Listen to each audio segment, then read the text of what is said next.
They cut my salary the same damn week. The company broke 3.2 billion in revenue. No call, no meeting, just a robotic email from HR, sandwiched between a webinar invite and a champagne toast reminder. I was sitting at my desk halfway through a lukewarm coffee when the subject line popped up, compensation adjustment notification. No explanation, just a neat little chart showing my pay getting shaved by 15% to align with revised departmental priorities. I blinked at the screen, closed the email, reopened it, like maybe it would change. It didn't. By lunch, the 12th floor at Argonne Tech looked like a damn Vegas nightclub. Champagne glasses everywhere, confetti sticking to heels. A massive banner stretched across the lobby. Argonne Tech, market leader. Record year. Grant, our CEO, was on stage, holding court like a king who just conquered Rome. I stood near the back, half listening, half fuming, a glass of Prosecco sweating in my hand.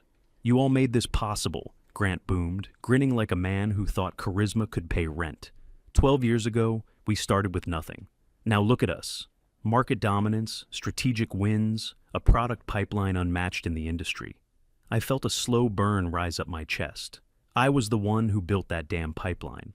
When I got here, there was no architecture, just a spaghetti mess of disconnected systems and 4 failed compliance audits in a row. I had spent 18 months fixing that chaos. But now, apparently, I was worth 15% less. Grant climbed off the stage. The crowd broke into groups, laughing, toasting, hugging.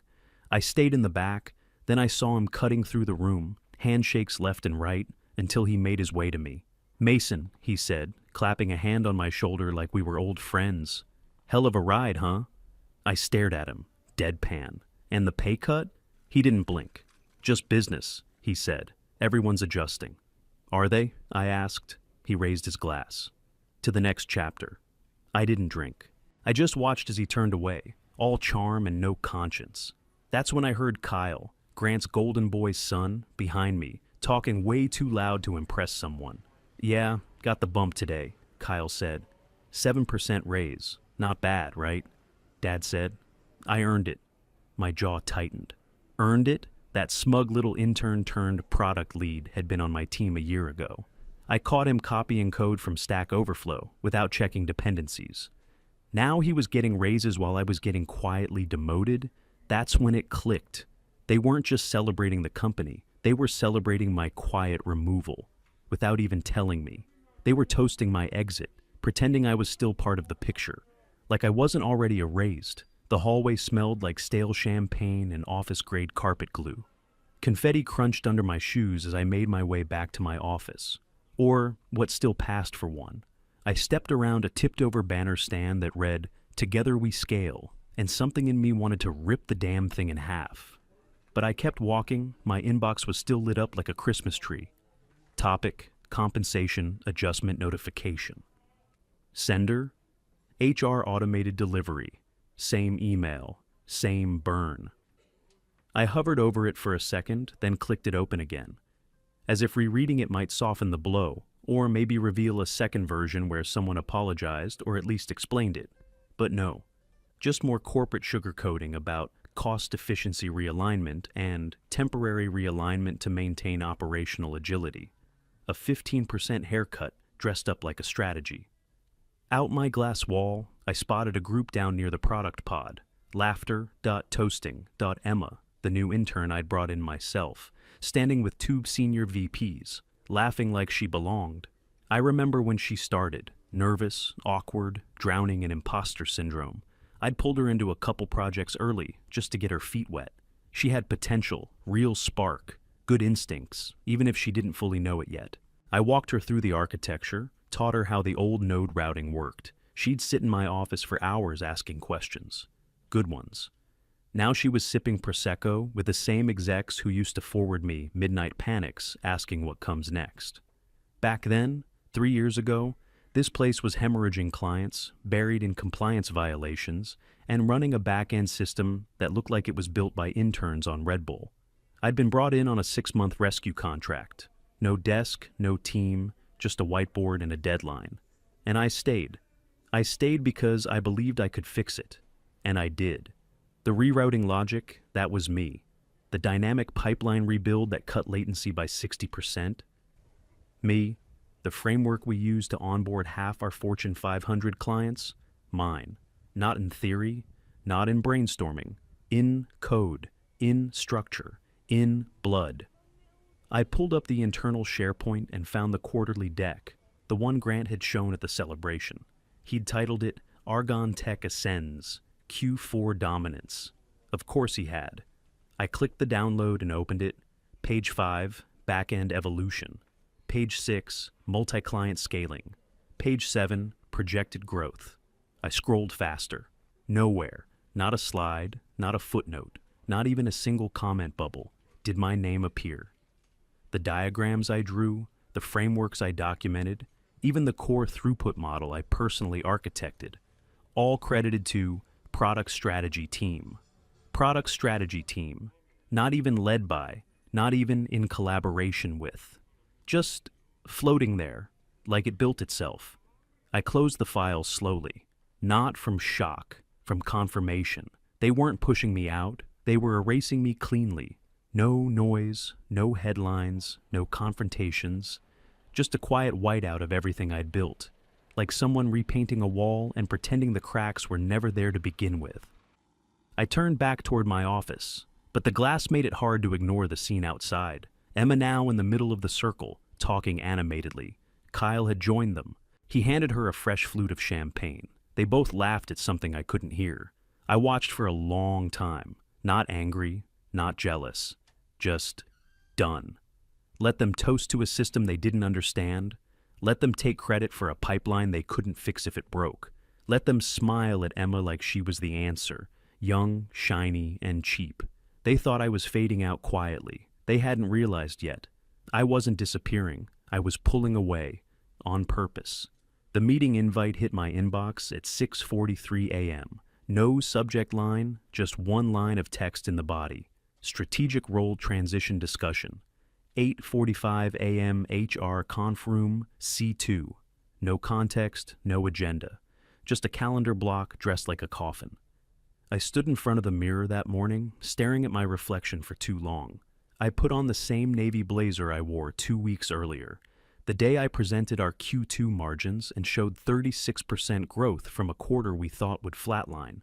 The slide had my name in the footer back then. I remembered how Grant shook my hand in front of the whole board. Mason delivered the impossible, he said. Now I was heading into a meeting with no subject line and 2 HR reps I barely recognized. I got to the office early, sat in my car for a minute too long in the underground garage. I wasn't nervous, not exactly, just rehearsing. I'd given meetings like this before, years ago. I knew the rhythm, the "we value your contributions" dance, the "you're an asset just not here" shuffle. I knew every step. I walked into HR at 8:44 on the dot. The 2 women waiting for me smiled like hospice nurses. Same practiced warmth, same soft eyes. "Mason," one said, "thanks for being on time." I nodded, took the seat across from them.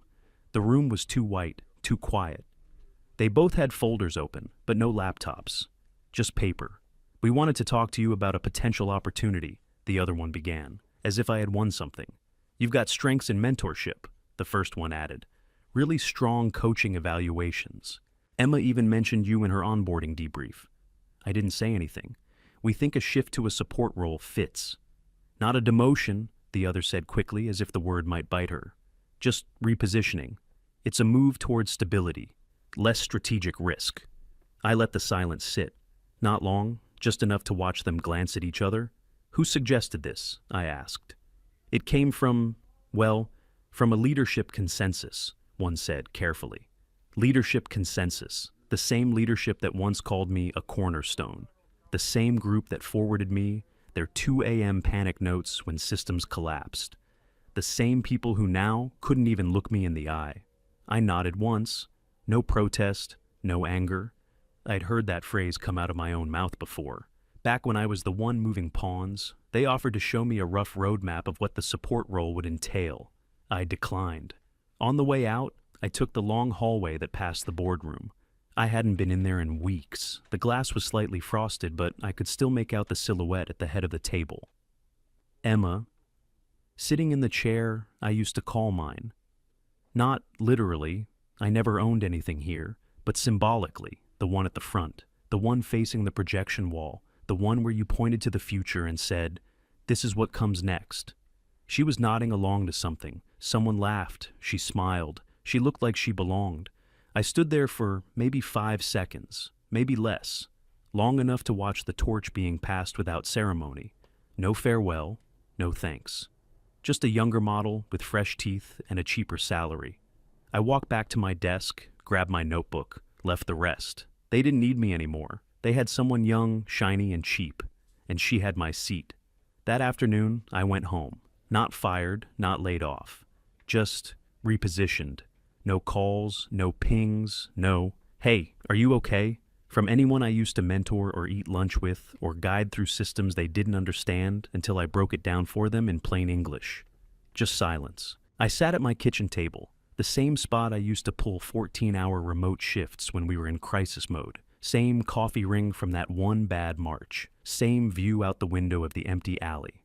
I opened my laptop. The old one, not the company-issued brick they could wipe on a whim. This was mine. Private, personal, offline, if I needed it to be. I typed in a folder path I hadn't touched in almost 2 years. Streamline, contractuals, legal, licensing agreement, and final.pdf. The scroll bar dragged as I skimmed through the boilerplate. Then I hit Clause 9.2. License expires 24 months from effective date unless renewed within 30 calendar days of expiration. I blinked, did the math.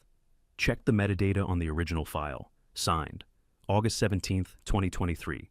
Today was July the 27th, 2025. 21 days left. No renewal filed. No extension. No legal rollover. Nothing. I opened my email, searched my inbox for anything related to Streamline renewal. One message popped up. 7 weeks ago. From Grant. Need your signature eventually. Just a formality. No rush. No follow-up. No reminder. Just that single brush-off, like I was the guy who dropped off packages instead of the guy who built the engine inside the car. I dug deeper. Work email, personal email, even Slack DMs from Grant and Legal. Nothing. I checked the admin console. Access, still active, my credentials, my full stack privileges. They hadn't shut anything down because they didn't think they had to. Because in their heads, I was still the guy who would show up no matter how many times they ignored me. That's when it hit me. They thought I'd always be there, always available, always loyal. They forgot something. They didn't own Streamline. They licensed it from me. The entire routing system that powered over 80% of Argon Tech's backend, from data migration to real-time processing to client-side optimization, was mine, developed on my time, under my contract, signed, sealed, protected. They had 21 days. After that, the system didn't just stop, it reverted, and I still had full control. I wasn't locked out. I had the keys, and the door, it was wide open. I didn't burn it all down. No drama, no fireworks, no anonymous email leaks or mass deletion scripts. I'm not some vengeful hacker in a hoodie. I'm a builder. And builders take things apart the same way they put them together, precisely. I waited 3 more days after finding Clause 9.2, then I logged into the nightly sync routines, the ones no one ever looks at because they've been stable for years, buried in job chains, triggered by cron at 2:03 a.m. server time, invisible unless you knew where to look. And I did. I didn't touch production. Not yet. Instead, I planted a few subtle lines of code into the East Coast cluster's pre-processing logic. Nothing fancy. Just enough to delay a few critical queues by 3 seconds. Then 5, then 8. It didn't throw errors. That was the point. Just enough slowdown to annoy. Like a pebble in your shoe, something you can't explain. But it ruins your stride. Next, I made a change to the analytics engine that parsed real-time client telemetry, shifted 2 variables. Didn't break anything, just skewed a couple graphs, just enough to cause confusion at the user level, just enough to start a Slack thread.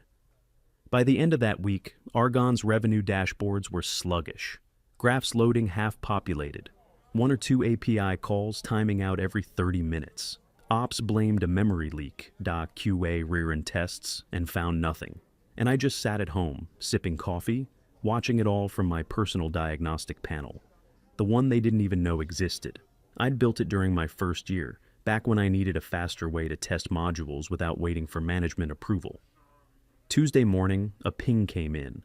Noah from Systems. Weird latency on East Coast cluster. Feels intentional? I didn't respond. He followed up 5 minutes later. Do you know if Mason's still around? This feels like something he'd catch. The irony made me smile. I wasn't their coworker anymore, but they were still looking for my fingerprints. What they didn't know was, every bug they were chasing, that was my fingerprint. Every delay, every partial result, every misaligned report, all hand-carved, clean, surgical. I didn't touch anything essential. I didn't crash the system. I just unbalanced it. And each day the imbalance grew. You build a machine with 1,000 interlocking parts, and no one notices the spring you took out until the gears start grinding wrong. That's what this was, not sabotage. Withdrawal. By Friday, alerts were flying. Nothing critical, but nothing explainable either. Emma escalated a ticket in Jira titled, Analytics Pipeline Misalignment in Northeast Cluster. I almost laughed when I saw the commit history she pulled. She didn't know she was looking at her own onboarding tutorial code, the same one I had written for her in her first month. The system was eating itself, and they were too proud to admit they didn't know how to fix it. I figured they'd flail for weeks before it hit a real crisis. I was wrong. The collapse came faster than I thought. That night, at 11:38 p.m., I got a notification. Encrypted message received. I recognized the sender address immediately, though I hadn't seen it in 4 years. Nara Eddings, CEO of Titanosis Energy. The subject line read, "We saw what you built. Can we talk?" I stared at the screen, heart racing. Argon Tech was crumbling under the weight of their own arrogance. And another door had just opened. We met on a rooftop in River South, just before sunset. The air was heavy with August heat, but Naira always did prefer altitude, said it gave her perspective. Helps you see who's drowning and who's building boats. She was already there when I stepped out of the elevator, leaning on the railing, wind catching the loose edges of her linen jacket, sipping from a glass of chilled wine, like this was just another Tuesday. That's the thing about Naira Eatings. She never moved fast, never raised her voice, never rushed a pitch. She just made the room move around her. "Nice of you to come," she said, offering me a glass as if we'd had lunch just last week and not 4 years ago in a San Diego conference room. I took the glass, sat down across from her. "You said you saw what I built." "I did," she replied. "Everyone did. We've been watching Argontech melt in real time, and someone's been pulling strings with surgical precision." I didn't respond. She didn't need me to. "I recognized the fingerprints," she said. "That signature compression routine, that was in the prototype you showed us in 2021. You refined it." I gave her a slight nod. She slid a tablet across the table. Schematics, infrastructure diagrams, notes layered in red, all stamped Titanosis internal. "What you built for Argon, streamline. We need that, or something better. What we have now is duct tape and crossed fingers, and I'm done gambling on CTOs who talk about innovation, but outsource every real decision." I studied the schematics. It was worse than I imagined. Fragmented servers, siloed data lakes, batch processes still running on triggers that hadn't been updated in 2 years. "It'll take more than a patch job," I said. "I don't want a patch," she replied. "I want a rebuild, from the bones up. We want to buy what you built." I sat back. Argon Tech still thinks they own it. Do they? I didn't answer. I didn't have to. Naira wasn't done. "You name the terms, licensing, partnership, one-time sale, recurring deal, whatever makes sense." Then she paused. Let the silence stretch just long enough for it to sting, or, she said, "You run it." I looked up. "Not as an employee, not as a consultant. Under your own name, own team, full stack. You lead it, you grow it, you brand it, we back it." I blinked. It hit me harder than any raise or bonus ever had. She wasn't offering me a job. She was offering me a rebirth, my hands wrapped around the wine glass, still cold from the ice bucket. I stared at the skyline. Argon Tech's tower loomed just west of us, logo glowing like it meant something. "You're not just asking for Streamline," I said. "No," she replied. "I'm asking if you're finally done building for other men." I didn't speak for a long time. She stood up, buttoned her jacket. "You've got 3 days," she said, already heading for the elevator. I turned. "You said I name the terms." She stopped, glanced over her shoulder. "I said that about the system," she said. "Not the time. You've got 2. Then she was gone.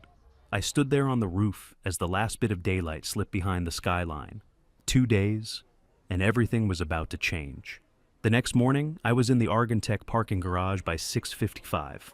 I sat in my car for 13 minutes, watching the sun creep over the edge of the structure like it was nervous to come up. I wasn't anxious, I wasn't rushing. I was finishing my coffee and waiting for 7:08, the exact minute the backdoor badge sync reset for internal contractors. I'd written that job rule myself 2 years ago, when we migrated off the old security platform. At 7:08 on the dot, I slid my badge across the lobby scanner. Green still worked. Nobody stopped me. The front desk girl didn't even look up from her phone. I walked past my old office without glancing inside, took the side stairwell, descended 2 flights to sub-level B2, a floor that didn't show up on the public fire map. The air changed the moment I stepped out. Colder, thicker, like the concrete held its breath. At the end of the hallway was a keypad and a retinal scanner. 6 people had access to the vault inside. Only one knew everything about what it held. Me. I stepped in. It wasn't flashy, just rows of servers behind glass, a control station in the center, and the black box, a high-security RAID array, and physical backup shell I'd built from scratch. The kill switch, the restore point, the core. This was where I'd stashed the only full blueprint of Streamline. Architecture, version history, rollback logs, the entire source. I keyed in my code. The drive spun up. Screen blinked to life. I uploaded the blueprint. Signed the closure doc. A formal shutdown of Argon Tech's usage rights pending expiration under Clause 9.2, final copy, time-stamped. Then I created a README. It wasn't long, just a text file with 1 paragraph. This wasn't sabotage, you broke the contract, and worse, the trust. If you want it back, start with line 338 in root cluster 3, everything else will follow, or won't. I encrypted the folder, set the lockout, wiped the keypad history clean. As I stepped out, I saw Marcy from facilities walking toward the supply room. She paused when she saw me, eyebrows lifting. "You still here?" she asked. Not for long," I said. She gave a faint smile. "You made this place work. Everyone knows it." That landed harder than I expected. I nodded, then moved on. In the elevator, I punched in the lobby. Doors started to close, then a hand caught the edge. Emma stepped in. She looked surprised to see me, tired maybe, or just unsure how to act. I didn't speak first. "Are the rumors true?" she asked after a second. "Did we lose you?" I looked her in the eye. No edge, no anger. You never had me. The elevator dinged. I stepped out. At 8:07 a.m., the first outage hit. By 9:15, Argon Tech's entire East Coast data stream was down, and they had no idea how to fix it. I sat alone in a corner booth at Frankie's Diner, halfway through a lukewarm coffee I didn't even remember ordering. The blinds were tilted just enough to let the sun in across the chrome trim of the table, and I had my laptop open, the screen dimmed low. My private dashboard blinked softly, red node by red node. It started slow. Cluster E4 dropped signal, then the metrics engine began throwing loop errors. By 8:42 a.m., the West Virginia instance lost failover. I didn't even touch my keyboard, just watched. At 8:54, I logged into the monitoring panel I hadn't used in months, the one Argon's legal team didn't know existed. I'd built it as a side utility to test rollback scenarios, but it had turned into something more, a heartbeat monitor, really. Today it looked like a flat line dipped in chaos. Slack started to implode around 9, an old shared channel. Infranoise, lit up on the right side of the screen. Noah posted first. Anyone seeing 503s hitting client portals can isolate. 3 seconds later, dashboard loads are freezing. It's not regional anymore. Then Kyle, of all people, chimed in. Can we revert Streamline to a previous commit? Someone checked the latest config. That made me laugh. He never learned that Streamline wasn't a GitHub repo. You could just roll back like a bad design mock. At 9:17, the East Coast cluster went fully dark. 9 states, 14 enterprise clients, 1 critical government contract. Gone. I refreshed the page. More red, more silence.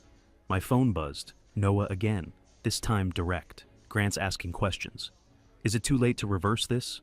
I didn't reply. Let them feel the weight of what they discarded.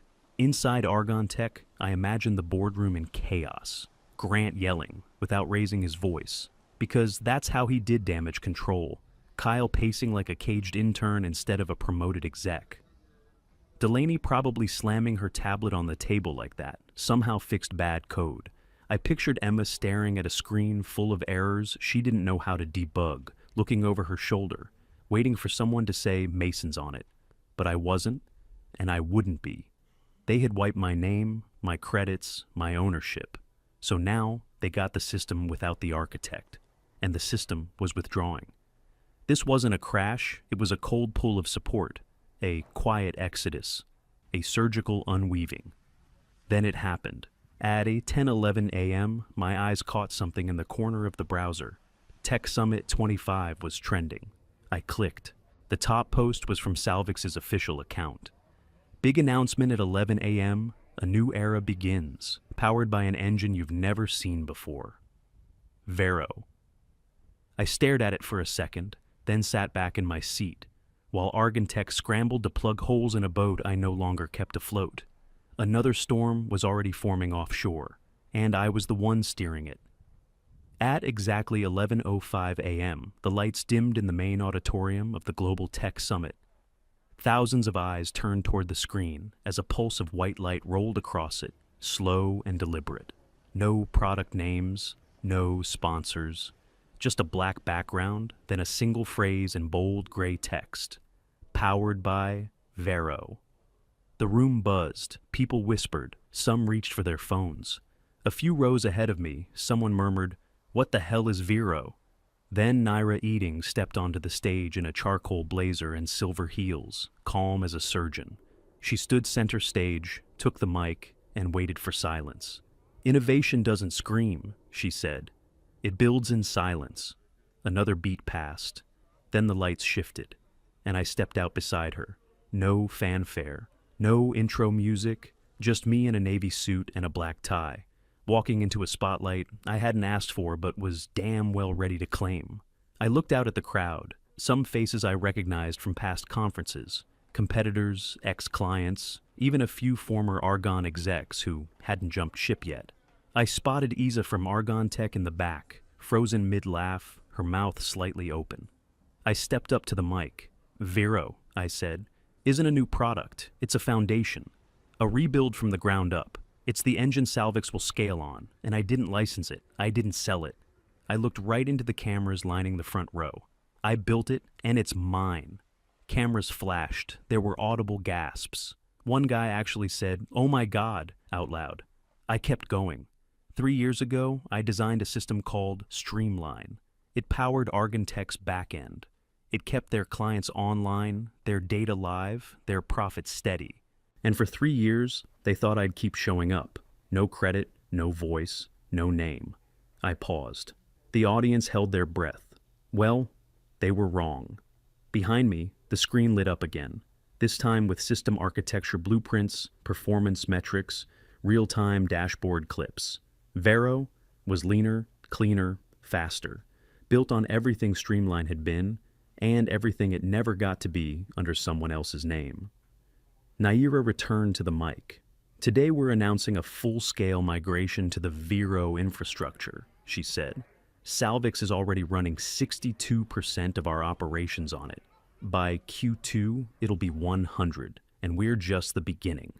The applause hit like a wave. People stood. Phones came up. Reporters typed furiously. Someone in the back shouted, "Wait, that's Mason?" On the live stream, the comment threads exploded. Mason built Streamline? Did Argon really erase him? Vero just buried Argon Tech. I didn't smile. I just stepped back into the light and let them see me. Not a ghost in their systems anymore. Not the guy behind the curtain. I was the architect, and this time, my name was built into the frame. Isa was still frozen in her seat, eyes locked on the screen. She looked like someone just told her gravity had been a lie. Good. Let them all sit with it. Because Vero wasn't coming. It was already here, and the system that replaced Argon Tech's dominance, yeah, it had my name on it.